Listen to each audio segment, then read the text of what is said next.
So moving up the body now, the next place you're going to start thinking about is the hips and the pelvis. Appreciate that the hip and pelvis are two separate things. So the hip effectively is the thigh bone as it inserts into the pelvis. So really we're thinking about the space in the groin, whereas the pelvis itself is then the position of the pelvis in line with the spine. So first up, so we've already discussed where your feet should be. So we want to try and get the hips to really open to be able to descend down between the feet. So a few things. You want to either really think about squeezing the glutes and then screwing and opening those hips out prior to dropping down. And that feeds nicely into the previous cue, either stretching the floor with your feet or trying to screw your feet into the floor. So if you squeeze your bum hard, open your hips and then drop straight down into position.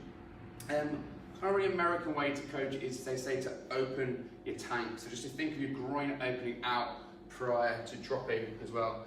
Either of those two cues works really well. Just try and create that hip external rotation to be able to enable you to drop straight down between your feet. The other thing you've got to think about then is the pelvic alignment prior to going down. If you're bar loaded from the rear especially, you might be at the top of your squat in a big anterior tilt.